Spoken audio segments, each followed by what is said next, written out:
So, in my time doing challenge runs, I've had numerous requests to attempt speedrunning.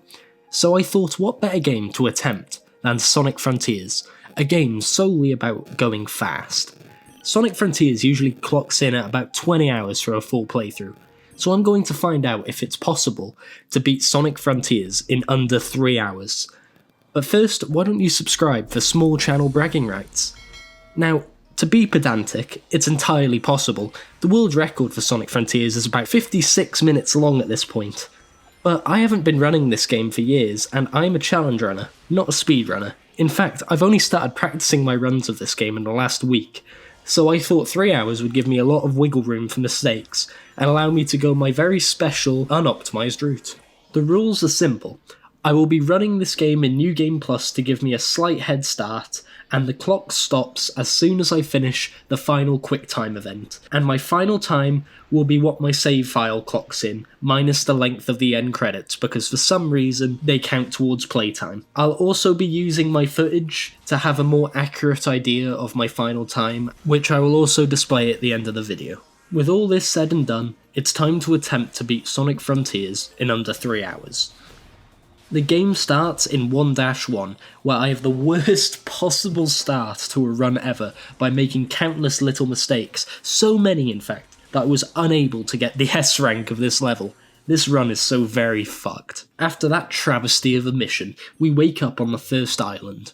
This section of the island is a full-on tutorial where we get the basics explained to us like we're a little toddler. After some puzzle solving and some mini-bosses, we then go on to the level 1-2, which I once again fail on spectacularly, but this level is pretty hard to get an S rank, so don't judge me too harshly. After this tutorial section, I can finally enter the open world and start to gather memory tokens and vault keys, this game's version of collectibles. But I say screw that, and run straight for these floating platforms, and perform the first of many glitches in this video, the Hyper Bounce glitch. By ground slamming this platform as it's going up and holding jump, I start to ascend at a rapid pace, launching Sonic high up into the stratosphere, allowing him to clear the invisible wall that would otherwise block him off from entering the first boss's arena. Once I clear the wall, I had to make the boss spawn, which I do by finding the boss trigger, which is on the outskirts of the boss's arena.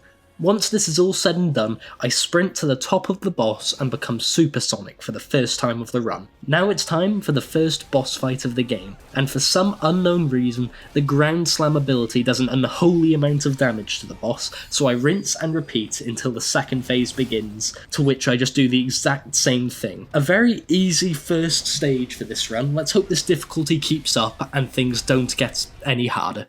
Time for the second island, where the requirements to make it to the boss are a little different from the first.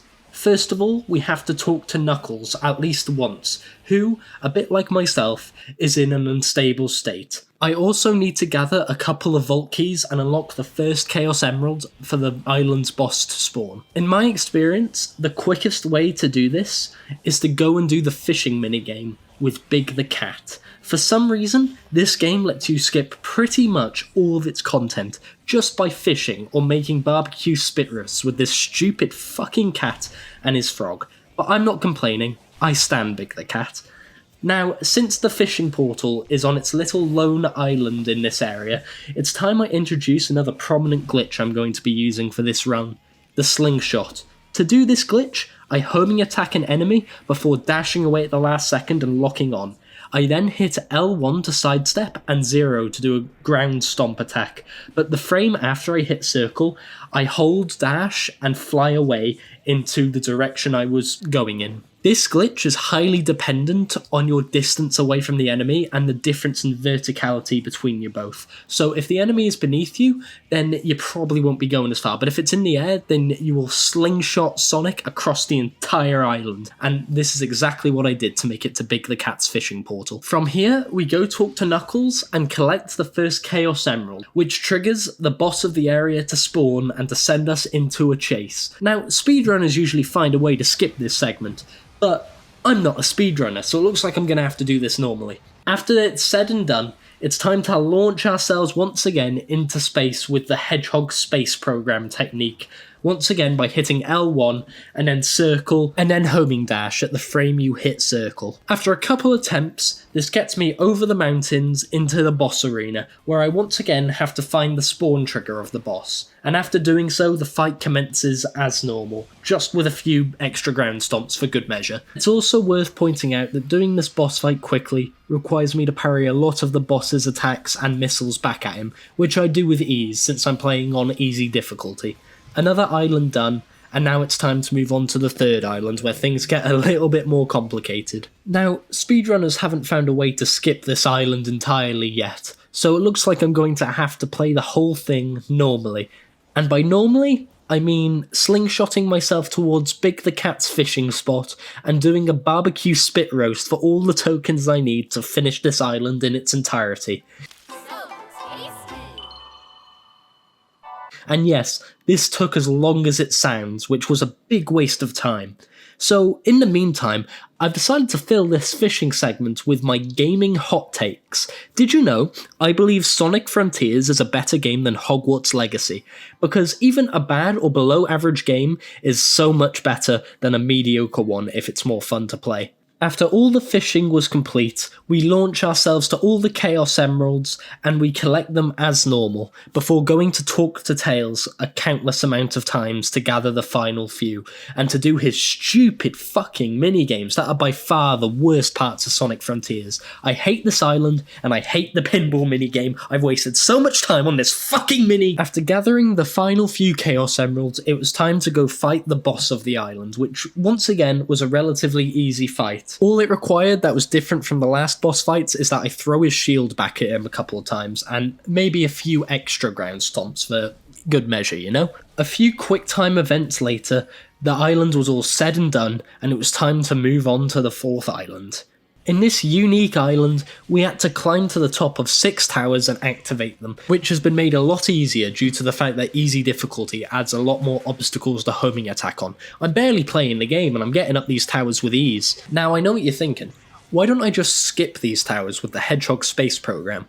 Well, that would be a good idea, but there's not that many enemies in this whole segment of the game. Like, there's one enemy that I found, and it only allowed me to skip 1 tower. I could not, for the life of me, do it for all the others. I couldn't launch myself, I'm just not that talented. However, climbing the towers normally only took a couple minutes apiece, so it wasn't a big time loss. I probably would have wasted more time trying and failing to do the slingshot technique in the right direction to all these towers than I would have, like, climbing it normally. After all 6 towers were activated, it was finally time for the final island, to which I immediately ran over to Big the Cat's fishing spot. You know, it might actually be slower doing this than doing the levels, but doing the levels would require me to do more practice, get used to levels, get more used to the island layout, and I wanted to get some content made, so shush.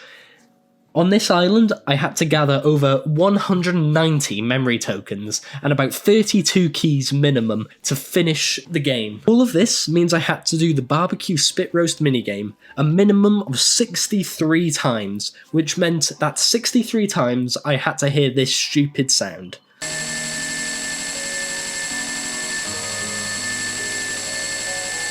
Anyway, it's time for another one of my gaming hot takes. Did you know I believe that Sonic Frontiers is a more fun game than Breath of the Wild? Now, I know I'm wrong, but just hear me out here. After a long and drawn-out fishing sesh with Big the Cat, it was time to launch myself once again to all the Chaos Emeralds, before talking to Sage and doing some more stupid minigames. After all the minigames were complete, I went to go claim the final Chaos Emerald and to fight the final boss, Supreme, which was a relatively easy boss fight. I just kept slamming him hard, and before I knew it, the fight was over, although I did have to go out my way to destroy one of his drones and allow him to hit me for the fight to end for some reason. Nevertheless, the fight ended relatively quickly. With this, the final cutscene started to play, and with the final press of the square button, I finally beat Sonic Frontiers with a final time of 2 hours, 51 minutes, and 38 seconds. That's according to my video footage at least. And with the game finally done, I give it my completionist rating of embezzle it. And if for some reason you don't believe my final time, Here's my save file, clocked in at just about 3 hours flat, but that does include the end credits because for some reason, Sega are so proud of this game, they will not let us skip the end credits. So, that was fun. I mean, the game is the best 6 out of 10 game I've ever played, but the end credit scene still adds about 10 minutes to my save file playtime, which I do not like at all. So this even 3 hours, I really do not like it. I hate this game. Thank you guys so much for making it this far into the video. I hope you enjoyed. I know it's something a little bit different, but I enjoyed making this. Well, after the stress of the run was over and I stopped calling Sonic countless bad words. If you've made it this far, tell me your favourite type of cheese in the comment, and I'll see you again soon. Did you know that 99% of you aren't subscribed?